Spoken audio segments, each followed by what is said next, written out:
अब केंद्रीय विश्वविद्यालयों में एडमिशन के नियम बदल गए हैं। 21 मार्च को विश्वविद्यालय अनुदान आयोग ने घोषणा किया कि सभी सेंट्रल यूनिवर्सिटीज में दाखिले के लिए CUET यानी कि केंद्रीय विश्वविद्यालय प्रवेश परीक्षा से गुजरना होगा। प्रवेश परीक्षा जुलाई के पहले सप्ताह से आयोजित की जाएगी। ऐसे में तमाम छात्रों के मन में कई सवाल उठ रहे हैं, जैसे विश्वविद्यालयों में आरक्षण का क्या होगा, कौन परीक्षा कंडक्ट कराएगा, मेरिट लिस्ट कैसे तैयार होगी, क्या 12वीं के अंक का कोई मतलब होगा, परीक्षा का सिलेबस क्या होगा, साथ ही इस पर शिक्षाविदों का भी क्या कहना है। हम इन्हीं सवालों का जवाब देने के लिए आज आपके सामने हैं। पहला सवाल है कि CUET क्या है। दरअसल CUET का मतलब है कि सेंट्रल यूनिवर्सिटीज एंट्रेंस एग्जाम यानी कि केंद्रीय विश्वविद्यालय प्रवेश परीक्षा। ये कॉमन परीक्षा होगी जिसके जरिए आपको विश्वविद्यालयों में प्रवेश मिलेगा। पहले आपको अलग अलग यूनिवर्सिटीज में दाखिले के लिए अलग अलग फॉर्म भरने पड़ते थे, लेकिन अब आपको एक फॉर्म भरना होगा और एक ही एग्जाम देना होगा। इस बार 45 केंद्रीय विश्वविद्यालयों में CUET के स्कोर के जरिए ही आपको स्नातक पाठ्यक्रमों में प्रवेश मिलेगा। दूसरा सवाल है कि इस परीक्षा को कंडक्ट कौन कराएगा। बता दें, CUET 2022 को नेशनल टेस्टिंग एजेंसी द्वारा आयोजित कराया जाएगा।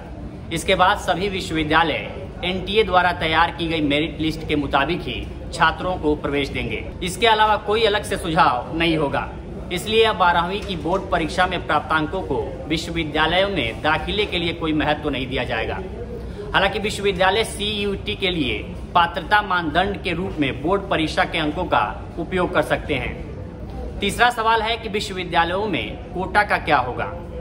UGC के अध्यक्ष जगदीश कुमार ने बताया है कि जामिया और AMU जैसे विश्वविद्यालयों में आरक्षित सीटों के कोटों में कोई बदलाव नहीं किया जाएगा, लेकिन उन्हें अनिवार्य रूप से सभी छात्रों को सामान्य परीक्षा यानी कि CUET के माध्यम से ही प्रवेश देना है। अब सवाल नंबर 4 कि क्या हिंदी और अन्य भाषाओं में भी एग्जाम होगा। बता दें कि UGC ने CUET 2022 के जरिए 13 क्षेत्रीय भाषाओं में एग्जाम कराने का निर्णय लिया है। इसमें हिंदी, मराठी, गुजराती, तमिल, तेलुगु, कन्नड़, मलयालम, उर्दू, असमिया, बंगाली, पंजाबी, उड़िया और अंग्रेजी शामिल है। दरअसल एग्जाम के जरिए नई शिक्षा नीति के तहत क्षेत्रीय भाषाओं को भी प्रोत्साहित किया जा रहा है। सवाल नंबर 5 है कि इसका सिलेबस क्या होगा। UGC के अध्यक्ष जगदीश कुमार ने कहा है कि CUET का पाठ्यक्रम 12वीं कक्षा की NCERT पुस्तक पर आधारित होगा और ये NCERT के आधार पर ही बहुविकल्पीय प्रश्न होंगे।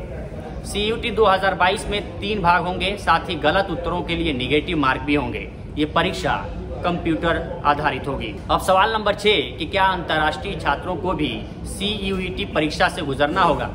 इस पर UGC के अध्यक्ष जगदीश कुमार ने कहा है कि अंतर्राष्ट्रीय छात्रों को CUET परीक्षा से राहत मिलेगी। उनका दाखिला मौजूदा समय में भी पहले जैसे ही होगा। तो ये रहा छात्रों के सवाल का जवाब। अब आखिर में जान लेते हैं कि इस पर शिक्षाविदों का क्या कहना है। दरअसल CUET पर शिक्षाविदों की अपनी अलग अलग राय है। दिल्ली यूनिवर्सिटी में राजनीति विज्ञान के प्रोफेसर N सुकुमार का कहना है कि CUET के फायदे और नुकसान दोनों हैं।